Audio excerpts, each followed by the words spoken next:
사도신경으로 우리의 신앙을 고백드리겠습니다. 나는 전능하신 아버지 하나님 천지의 창조주를 믿습니다. 나는 그의 유일하신 아들 우리 주 예수 그리스도를 믿습니다. 그는 성령으로 잉태되어 동정녀 마리아에게서 나시고 본디오 빌라도에게 고난을 받아 십자가에 못 박혀 죽으시고 장사된 지 사흘 만에 죽은 자 가운데서 다시 살아나셨으며 하늘에 오르시어 전능하신 아버지 하나님 우편에 앉아 계시다가 거기로부터 살아있는 자와 죽은 자를 심판하러 오십니다. 나는 성령을 믿으며 거룩한 공교회와 성도의 교제와 죄를 용서받는 것과 몸의 부활과 영생을 믿습니다. 아멘.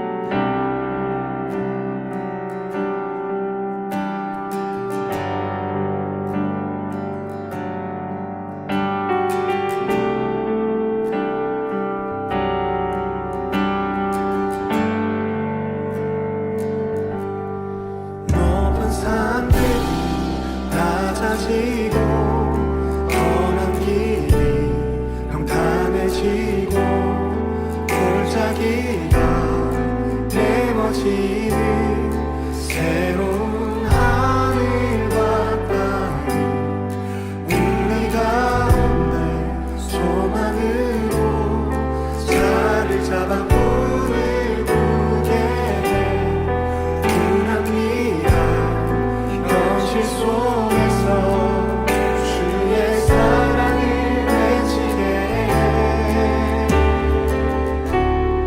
주의 나라 주의 뜻이 이 땅 가운데 이루어지리 우릴 통해 주가 일하시네 주의 나라 주의 뜻이 이 땅 가운데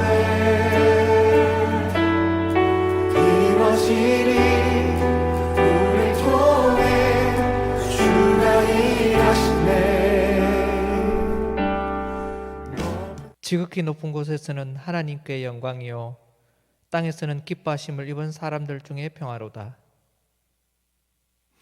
은혜가 풍성하신 하나님, 코로나 바이러스가 우리가 살고 있는 이 지역뿐만 아니라 온 세계를 힘들게 하고 있는 중에 아기 예수의 탄생의 기쁨을 허락해 주시니 참으로 감사드립니다.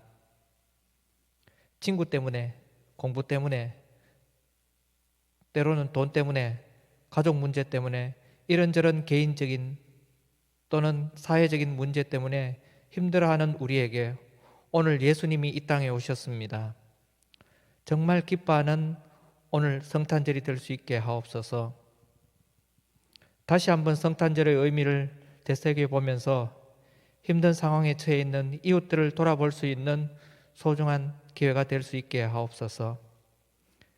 2011년 고등학교 진학, 대학교 진학, 취업을 앞두고 있는 우리 중고등부 학생들과 청년부 회원들에게 지금까지 지켜주신 우리 하나님께서 2021년에도 함께하여 주옵소서.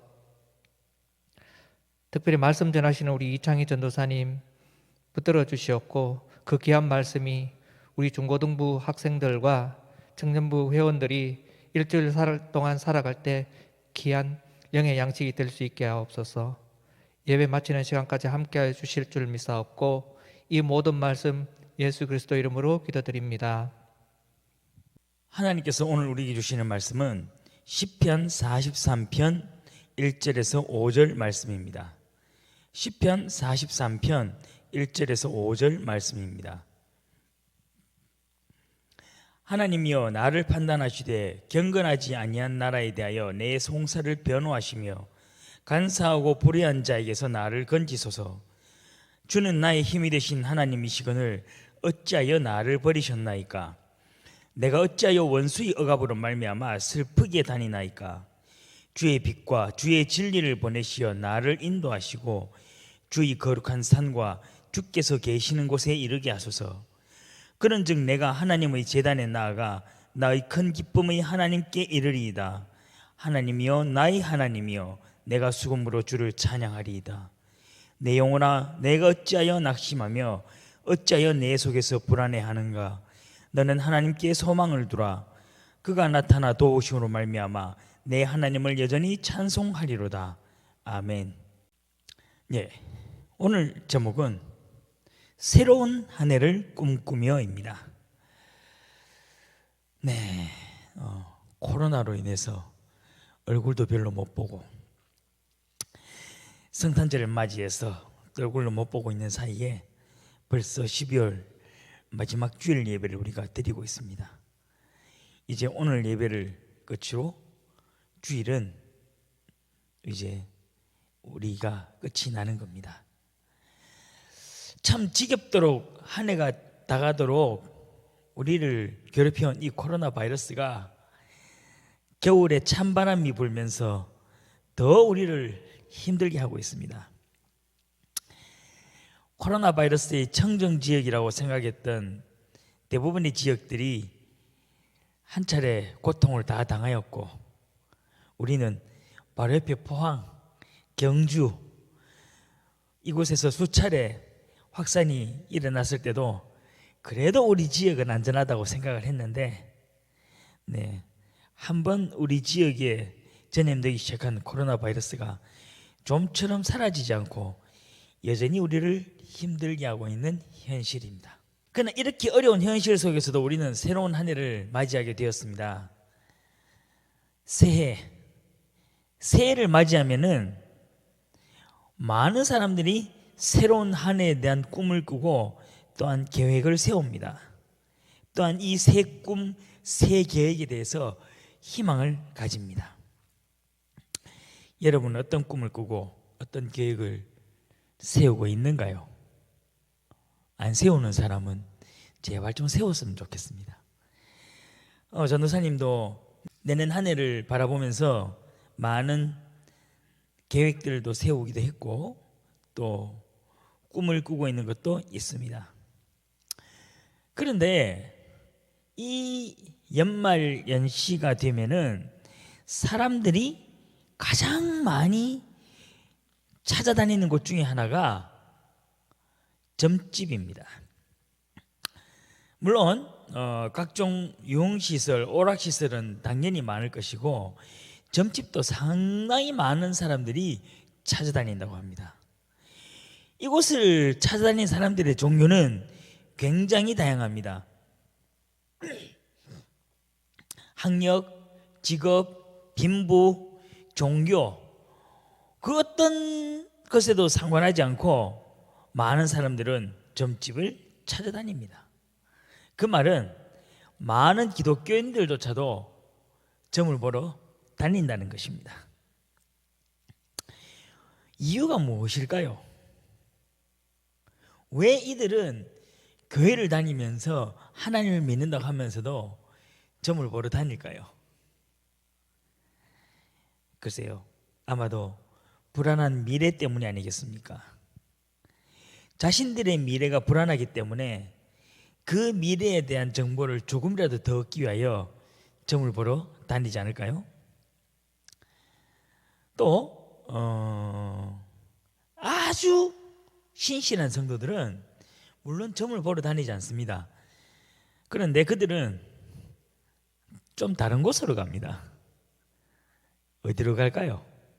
그들은 아주 특별하고 신령한 은사를 받은 목회자나 또는 권사님이나 어떤 이런 기도원에 찾아다닙니다.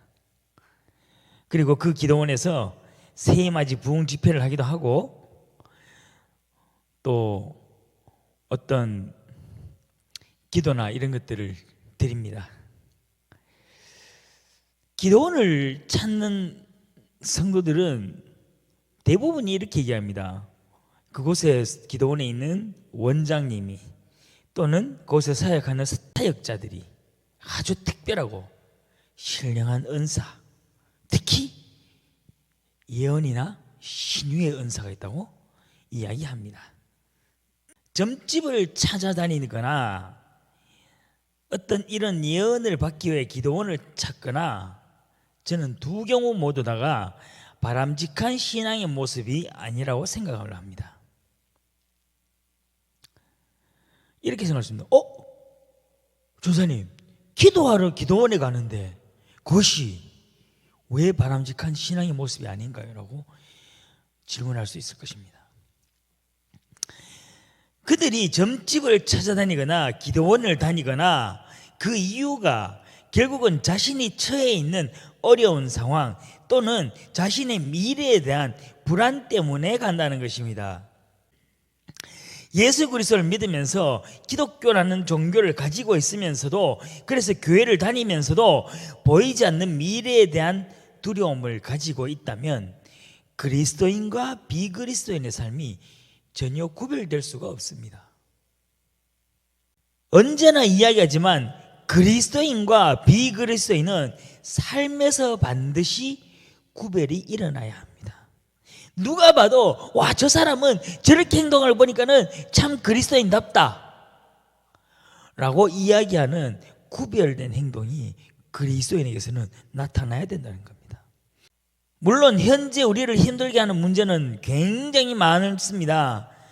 성적이나 진학, 진로, 또는 친구들과의 관계, 부모님과의 갈등, 어떤 이런 개인적인 문제들로부터, 또는 수년째 해결되지 않고 있는 우리 교회가 가지고 있는 문제, 또는 코로나 바이러스 같은 전 사회적인 문제에 이르기까지 우리는 많은 문제들 안에서 살아가고 있습니다.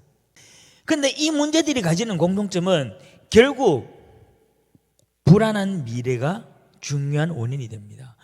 우리가 지금 이 코로나로 힘들어해도 이 코로나가 언제 끝난다는 것만 우리가 알고 언젠가 우리가 치료된다는 그 기간만 알더라도 우리는 지금보다 좀 더 덜 불안하게 현재를 살아갈 수 있을 것입니다.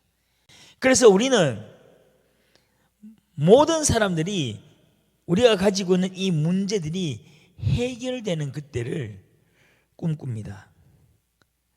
또는 우리가 가지고 있는 모든 목표, 모든 계획들이 이루어지는 그날을 꿈을 꿉니다. 그런데 시간이 지나도 우리가 가지고 있는 문제들은 전혀 해결되지 않고, 그 해결될 가능성도 보이지 않고, 또 내가 꿈꾸고 있는 목표를 향해서 갈 길이 너무나 멀게만 느껴질 때,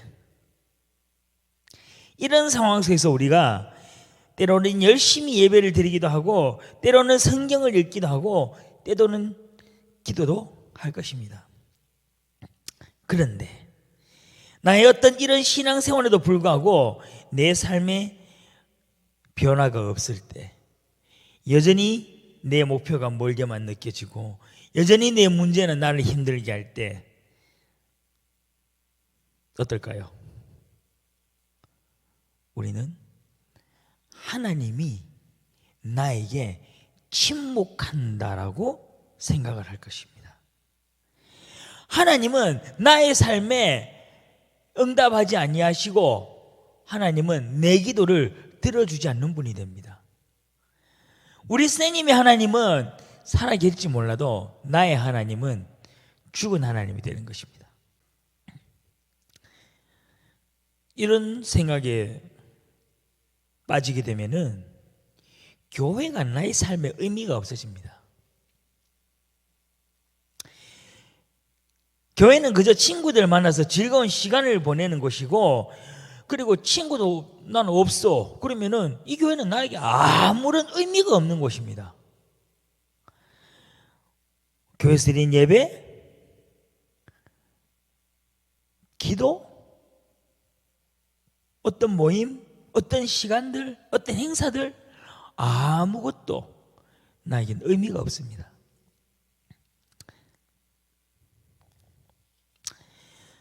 그러나 우리는 성경에 기록된 하나님의 말씀을 통해서 우리만 이렇게 산 것이 아니라는 것을 알 수 있습니다.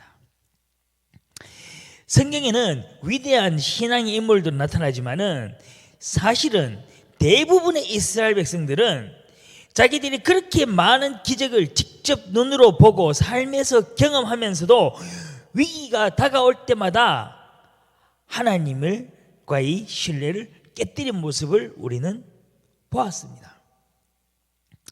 문제가 다가오고 어려움이 다가올 때면은 그들은 하나님을 원망하고 또 그 하나님께서 세운 지도자들을 원망하였습니다. 우리는 그런 평범한 이스라엘 백성들의 모습을 닮아가고 있는 것입니다. 그런데 우리의 삶을 발전시키기 위해서는 그렇지 않은 인물들의 삶을 살펴볼 필요가 있습니다. 그들은 어떤 상황 속에서도 하나님을 인정하였고 신뢰하였습니다. 그들은 정말 하나님의 사람답게 살았고 그들은 정말 특별한 삶을 살았고 하나님께서 특별하게 그들에게 은혜를 주셨다고 생각됩니다.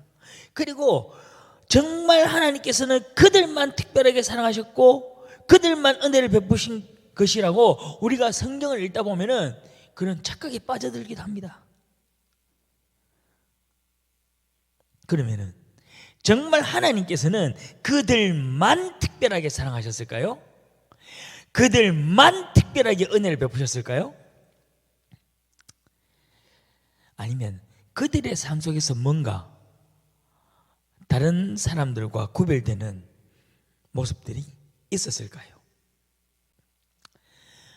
우리는 올 한 해 만났던 아브라함, 이삭, 야곱, 요셉, 모세, 여호수아, 다윗, 사무엘 같은 정말 특별한 신앙의 인물들을 만났었습니다. 오늘은 그 중에서도 꿈꾸는 자라는 별명을 가졌던 요셉의 삶을 다시 한 번 더 살펴보고자 합니다. 요셉은 15살 전후의 나이쯤에 형들에 의하여 먼 외국에 종으로 팔려갑니다. 그는 누구보다 성실하였고 또한 열심히 주인을 섬겼음에도 불구하고 주인의 아내가 이번에는 요셉을 모함하여서 왕의 옥에 갇혀서 억울한 옥살이를 해야만 했습니다. 형들에게 팔려 충직한 삶을 살았음에도 불구하고 주인의 아내가 모함해서 감옥에 갇혀야 돼. 여러분이 요셉의 상황이라면 어떤 마음을 가졌겠습니까? 그런데 놀랍게도 성경에서는 요셉이 자신의 상황에 대하여 어떤 어려움이나 두려움에 가졌다라는 것이 전혀 기록되어 있지 않습니다. 요셉이 이 상황에 대한 심정 자체가 아무런 기록 자체가 없습니다.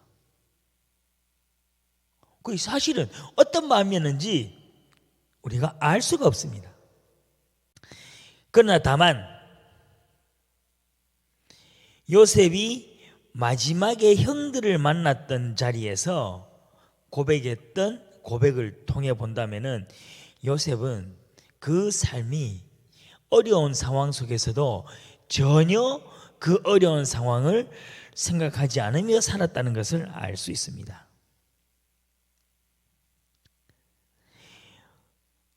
그러면은 그 요셉이 살았던 그 성실했던 삶의 모습을 우리가 성경 말씀을 통해서 함께 읽어보도록 하겠습니다. 먼저 창세기 39장 2절에서 5절 말씀입니다. 여호와께서 요셉과 함께 하심으로 그가 형통한 자가 되어 그의 주인 애굽 사람의 집에 있으니 그의 주인이 여호와께서 그와 함께 하심을 보며 또 여호와께서 그의 범사에 형통하게 하심을 보았더라. 요셉이 그의 주인에게 은혜를 입어 섬김에 그가 요셉을 가정 총무로 삼고 자기의 소유를 다 그의 손에 위탁하니 그가 요셉에게 자기의 집과 그의 소유물을 주관하게 한 때부터 여호와께서 요셉을 위하여 그 애굽 사람의 집에 복을 내리심으로 여호와의 복이 그의 집과 밭에 있는 모든 소유에 미친지라. 아멘. 네, 그 다음 창세기 39장 21절에서 23절 말씀입니다. 여호와께서 요셉과 함께 하시고 그에게 인자를 더하사 간수장에게 은혜를 받게 하심에 간수장이 옥중죄수를 다 요셉의 손에 맡김으로 그 재반 사물을 요셉이 처리하고 간수장은 그의 손에 맡긴 것을 무엇이든지 살펴보지 아니하였으니 이는 여호와께서 요셉과 함께 하심이라. 여호와께서 그를 범사에 형통하게 하셨더라. 아멘. 자, 애굽의 보디발 장군의 집에서 종살이를 하고 있을 때나 감옥에 갇혀 있을 때나 이 둘 다 어렵고 이 힘든 상황 속에서도 요셉은 그곳에서 항상 사람들에게 인정을 받았습니다.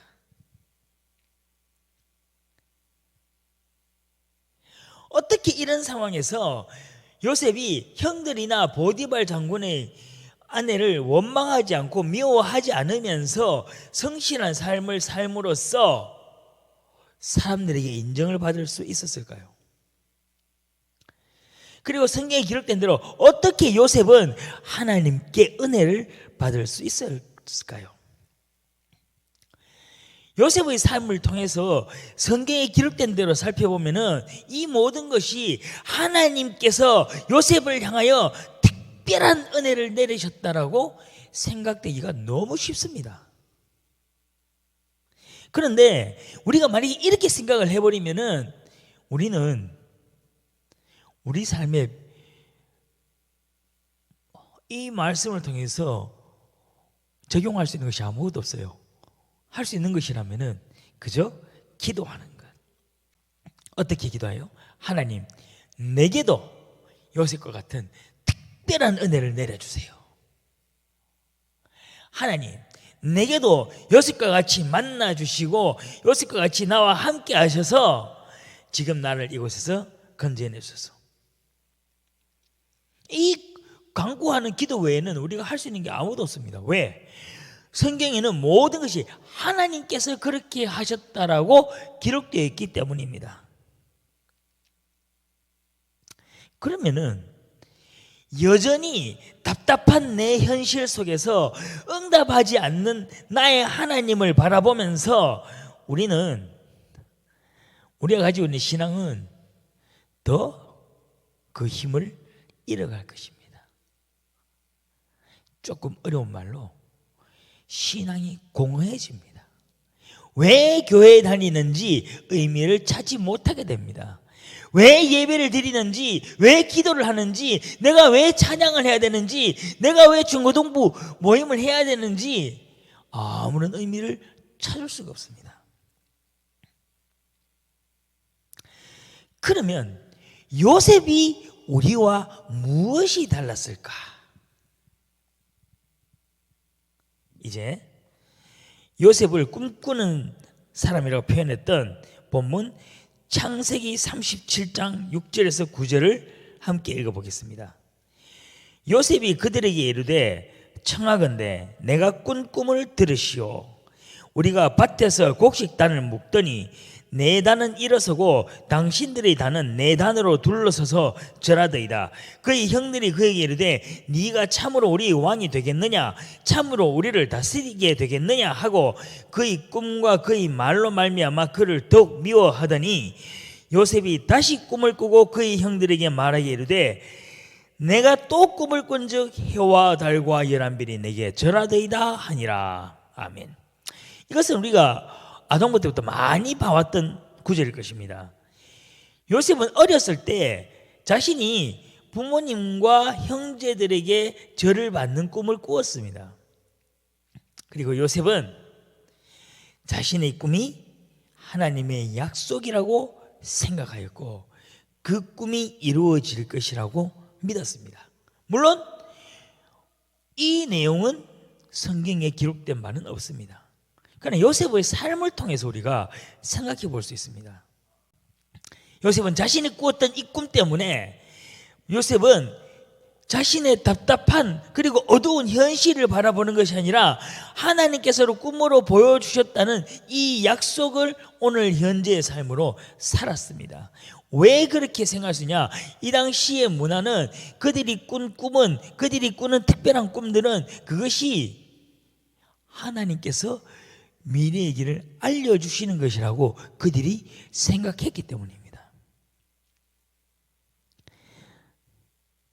그래서 요셉의 삶을 다시 한 번 더 살펴봅시다. 요셉은 현재 어떤 삶을 살고 있습니까? 요셉은 현재 형들에게 팔려서 한 외국의 종으로 살고 있었고 또한 옥에 갇힌 죄수일 뿐이었습니다. 그러나 그는 종으로서 죄수로서의 삶을 산 것이 아니었습니다. 요셉은 종의 신분에 있었을 때나 죄수로 옥에 있었을 때나 그리고 나중에 총리가 되었을 때나 그의 삶의 변함이 없었습니다. 그 말은 무엇이냐면은 요셉은 종으로 있었을 때나 죄수로 있었을 때에도 스스로 어렵고 힘든 자신의 상황을 바라보는 것이 아니라 자신의 꿈이 이루어질 것으로 믿고 그 미래의 삶을 현재 살고 있었던 것입니다.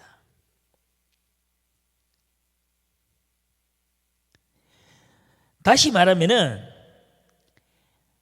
요셉은 자신이 꾼 꿈을 미래에 언젠가 반드시 이루어질 사건으로 생각하고서 그 삶을 오늘 현재에 살았다는 것입니다. 우리도 꿈을 꿉니다. 우리도 꿈을 가지고 있습니다. 그리고는 마치 미래에 이런 것들이 이루어졌으면 하는 막연한 기대의 삶을 우리는 대부분이 살아갑니다. 그러나 요셉의 삶은 그렇지 않았다는 것입니다. 요셉은 그 미래의 삶을 오늘 현재에 살면서 그리고 그것이 이루어졌을 때 고백합니다. 이 모든 것은 하나님의 은혜이고 이 모든 것이 하나님의 계획이었다라고 이야기를 합니다.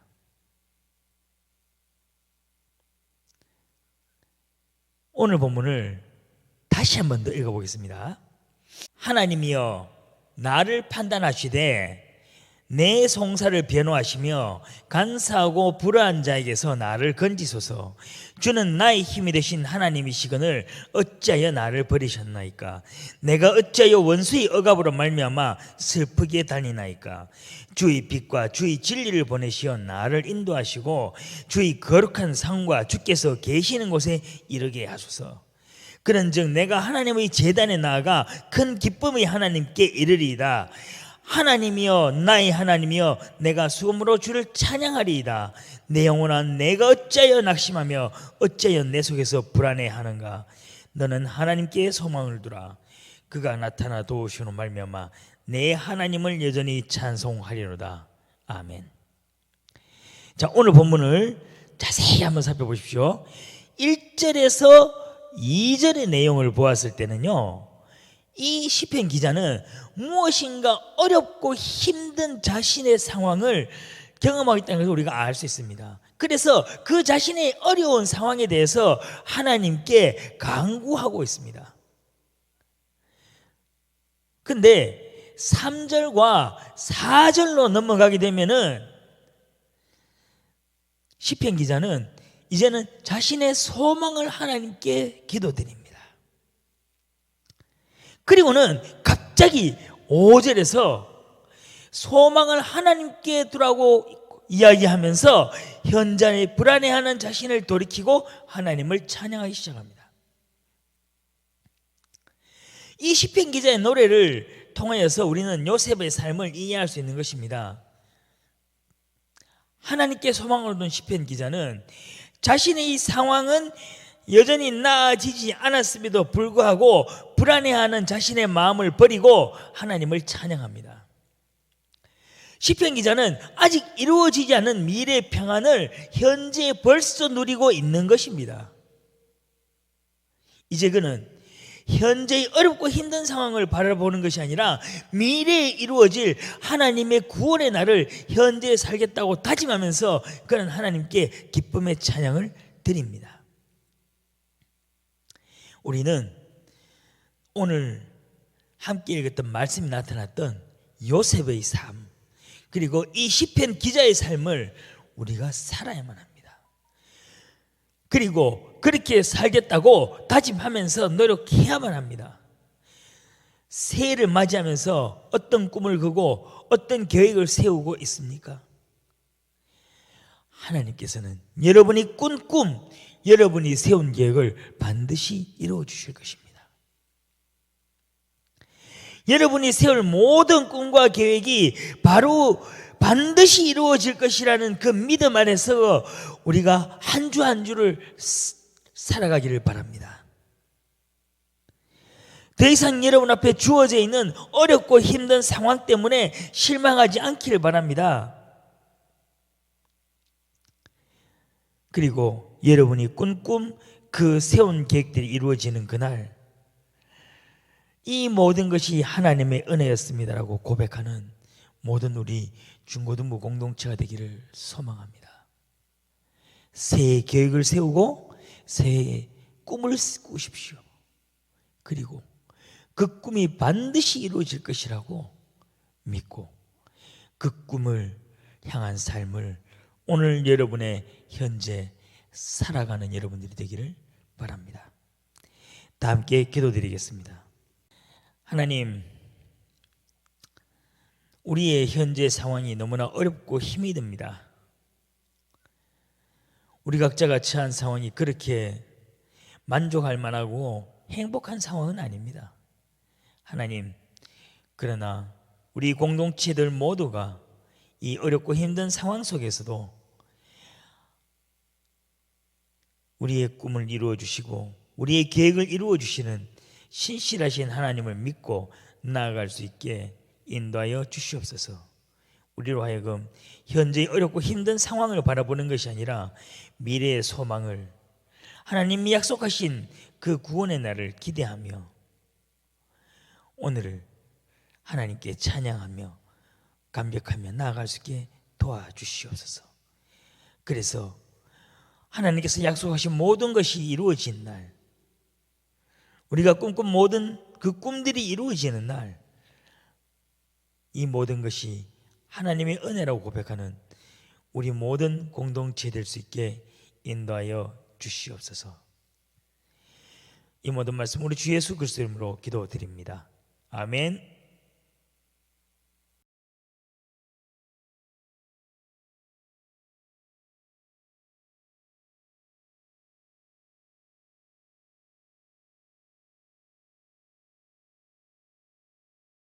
주기도문은 드리겠습니다. 하늘에 계신 우리 아버지, 아버지의 이름을 거룩하게 하시며 아버지의 나라가 오게 하시며 아버지의 뜻이 하늘에서와 같이 땅에서도 이루어지게 하소서.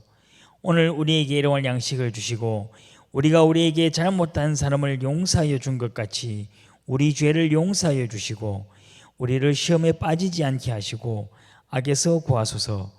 나라와 권능과 영광이 영원히 아버지의 것입니다. 아멘.